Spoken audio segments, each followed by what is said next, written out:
E vamos ao segundo episódio de Crochetando pelo Mundo. Agora temos um nome para o nosso quadro, ficou Crochetando pelo Mundo. Vocês votaram nos stories, então agora está definido. Até a capinha do primeiro vídeo já saiu, Crochetando pelo Mundo, então agora é isso aí. Então antes de eu começar o vídeo de hoje vai ser sobre materiais.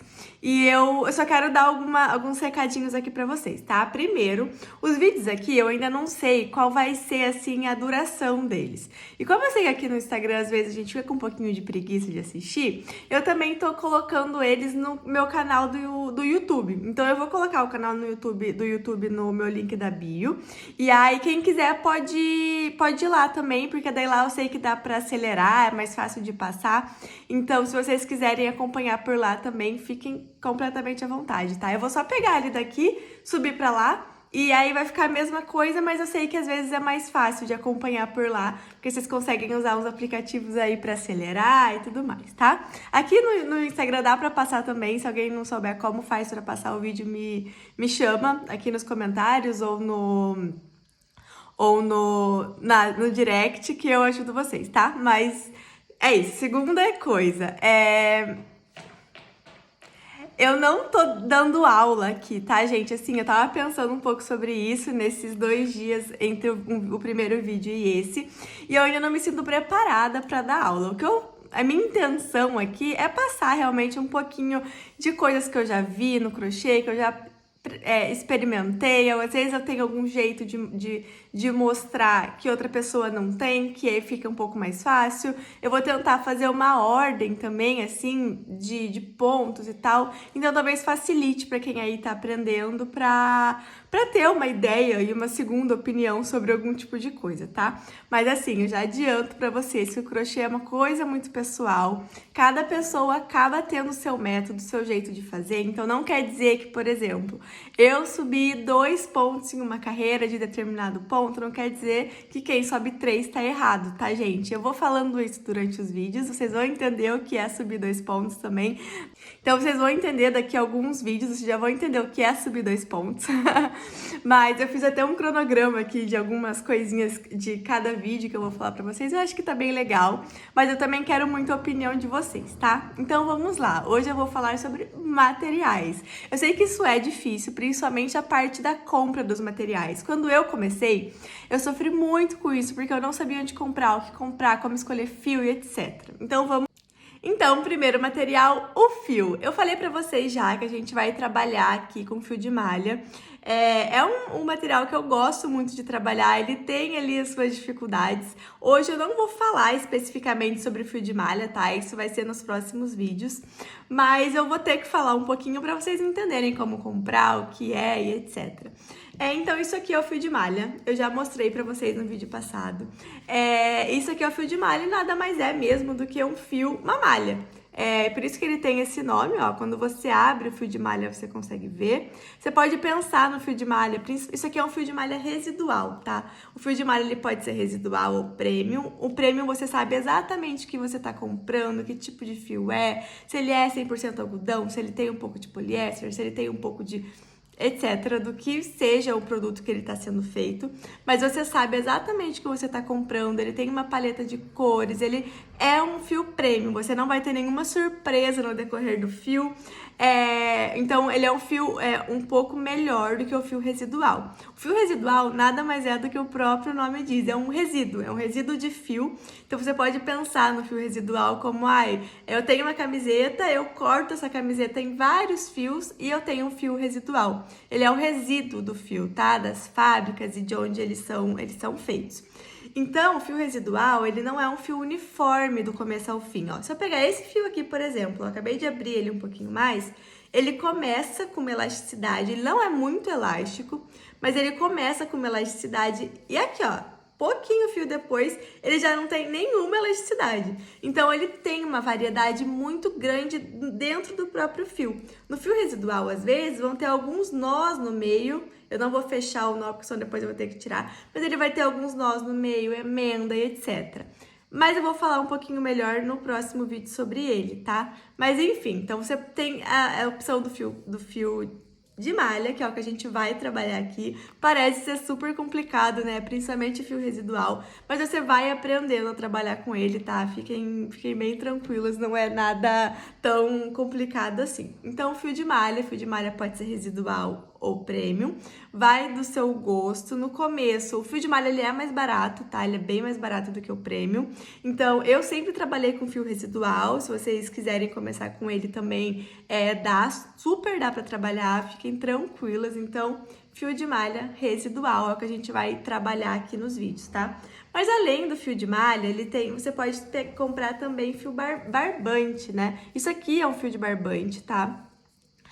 Gente, tem uma infinidade de fios, tem fio de amigurumi, tem fios mais fininhos, fios mais grossos, fio de malha, esse fio aqui. Então, assim, é uma infinidade de fios, vai depender muito do que você pretende fazer com o fio, tá? Esse fio aqui, por exemplo, eu peguei de uma fronha que eu achei aqui na casa que eu tô. Eu não pude desmanchar pra vocês verem porque é daqui, mas só pra vocês entenderem. Isso aqui é um fio também, olha, foi feito um bico nessa fronha. E esse fio aqui, por exemplo, ele é muito bom pra trilho de mesa, você pode fazer suplá, você pode fazer bico, como tá aqui, bico de fronha, bico de pano de prato. Então, os pontos do crochê, eles são os mesmos, basicamente, para todo tipo de fio.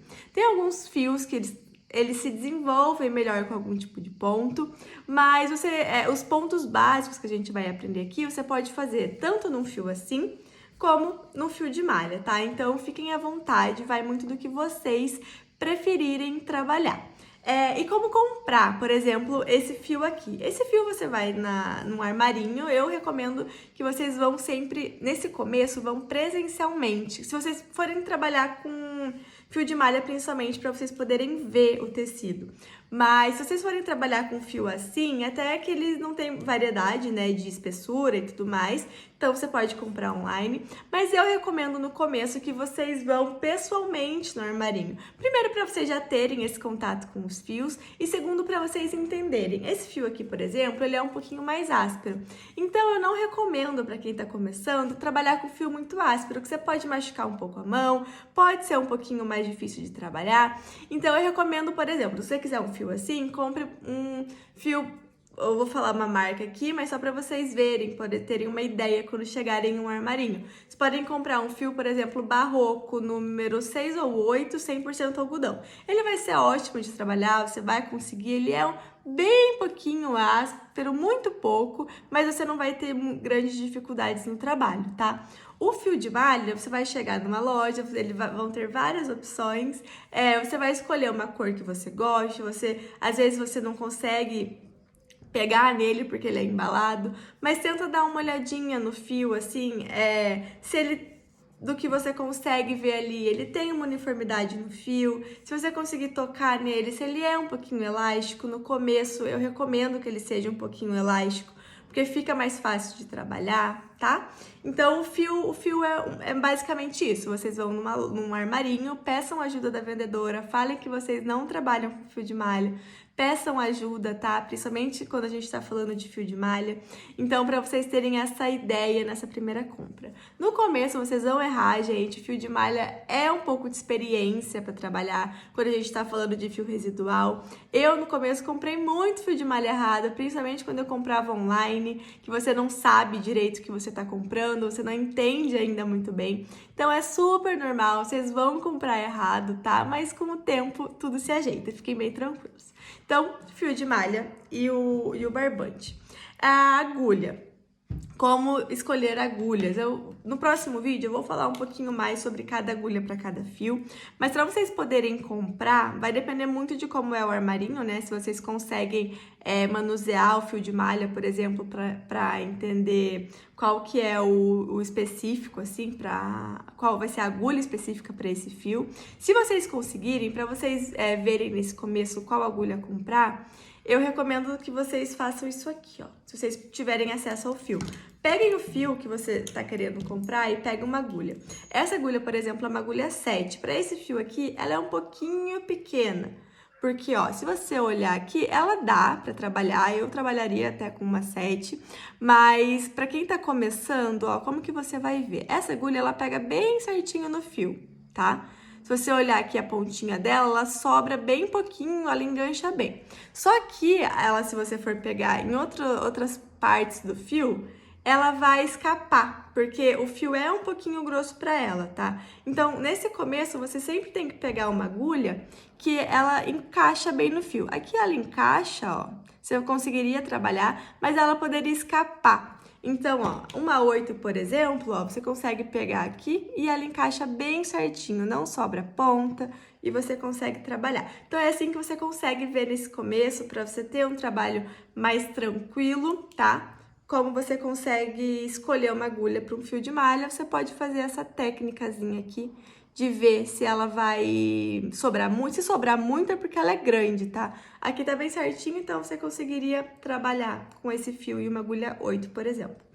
E aí, como escolher a agulha, né, gente? Eu recomendo pro começo, principalmente. Eu só trabalho com agulha com cabo emborrachado, porque eu acho que é muito mais fácil o manuseio. Não machuca a mão, você tem ela encaixa mais aqui na sua mão. Eu tenho essa 8 também, que ela não tem o cabo emborrachado, mas se pudesse teria. Então eu recomendo nesse começo que vocês comprem agulhas com cabo emborrachado, tá? Nas lojas, nos armarinhos vão ter, vocês podem comprar online também. Não precisa gastar muito nesse começo, gente. Tem agulhas de todos os tipos, de todos os preços, tá? Eu recomendo que você compre uma agulha assim, acho que é metal, eu acho, alumínio, não sei, acho que é metal. E um cabo de borracha. Então, acho que isso funciona muito bem para um começo, ó, essas aqui todas têm cabo de borracha. E eu acho que para vocês trabalharem para não machucar a mão, elas funcionam muito bem, tá? Então, vocês podem ir no armarinho, pedir, se vocês forem trabalhar com barbante. No próprio rótulo do barbante, ele traz ali as numerações de agulha que vocês vão ter que trabalhar com esse fio. Vocês podem sempre pedir ajuda das vendedoras, elas vão te ajudar, elas têm muito conhecimento sobre fio, sobre espessura de fio, sobre agulha que pode ser utilizada, tá? Então, vão lá numa loja e conversem bastante com as vendedoras. Outro material que é muito importante, então, terceiro material, a tesoura. Aqui, como eu já falei pra vocês, eu tô na Itália e eu não tenho uma tesoura de tecido aqui, tá? Então, eu vou mostrar uma tesoura pra vocês, mas eu recomendo que a tesoura seja uma tesoura de tecido. Porque quando você vai trabalhar, principalmente se a gente tá falando com fio de malha, essa tesoura aqui, ó, quando eu corto, ela não vai até o final, ó. Ela trava um pouquinho. Ela não come o tecido, o que é uma coisa boa, mas tem muitas tesouras que a gente tem em casa, tesoura de cozinha, que você vai ter uma dificuldade de cortar. Então, por isso que eu recomendo que você tenha, assim, uma tesoura de tecido, tá? Porque vai facilitar muito o seu trabalho. Além disso, eu gosto... Aqui não é uma agulha, isso aqui é uma agulha, uma tesoura, isso aqui é uma tesoura de costura, na verdade, tá? E ela é fácil, assim, de pegar. Isso aqui eu gosto porque eu sou acostumada, mas ela não é, ó. Se você for cortar um fio de malha, ó, ela não é a mais recomendável, porque ela não vai até o final, ó. Mas eu gosto dela para fazer alguns tipos de acabamento. Mas, se você puder ter uma agulha menorzinha, eu gosto de ter, que eu acho ela mais prática para trabalhar. Mas tem vários tipos, tem umas agulhas que são daí específicas para tecido, eu sempre recomendo específicas para tecido. Eu tenho essa, é mais por xodó mesmo, porque eu gosto do jeito dela aqui. Mas sempre tentem comprar tesouras para tecido que vão facilitar muito o seu trabalho, tá? Tem umas lindas, decoradas, que você acha na internet, você acha nos armarinhos também. Então, eu recomendo que vocês comprem, se vocês puderem, claro, uma agulha menorzinha para você ter ali do seu lado sempre, que ela é bem facinha de trabalhar.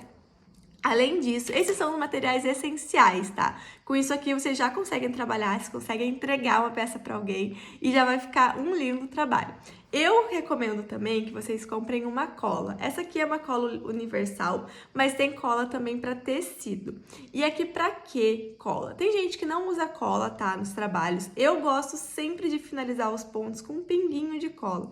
A gente sempre vai fazer o arremate, eu vou ensinar aqui para vocês em determinado momento como fazer um arremate, mas eu sempre faço o arremate na própria peça e no final eu colo um pinguinho de cola.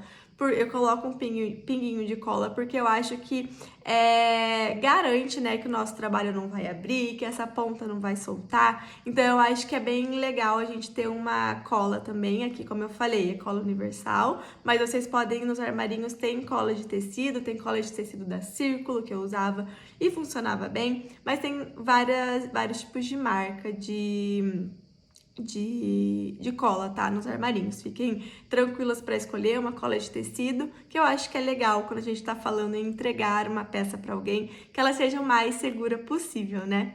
Então é isso, gente. Os principais materiais que vocês precisam para começar a trabalhar com crochê, e aqui especificamente com fio de malha, são esses: um fio, agulha, tesoura e a cola, né, que seria para um momento um pouquinho posterior. Mas então eu espero que vocês tenham gostado. Esse é o segundo vídeo aqui da nossa série, né, do nosso quadro Crochetando pelo Mundo. Espero que vocês gostem. Se vocês ficarem com dúvida do que comprar, de onde comprar, eu falei armarinhos, né, em Curitiba, eu era de Curitiba, sei que tem várias opções. Então, eu ia muito no armarinhos, no Mari Artes, eu gostava muito, para quem é de Curitiba. Tem o Nodari também, que tem muita coisa. O Safira também tem muita coisa. Eles têm, esses três têm atendimento por WhatsApp. Para quem é de fora, eu não consigo ajudar muito, né? Mas nossa cidade com certeza vai ter um armarinho. Vocês podem ir lá conversar com eles e tentar entender um pouquinho mais sobre os materiais, pegar neles, entender como que funciona. Mas basicamente é isso: fio, agulha, tesoura e, quando puder, a cola, tá bom? Então esse é o segundo vídeo. Espero que vocês tenham gostado e comentem aqui se vocês ficaram com alguma dúvida ou querem alguma outra coisa para os próximos vídeos, tá bom? Um beijo para vocês!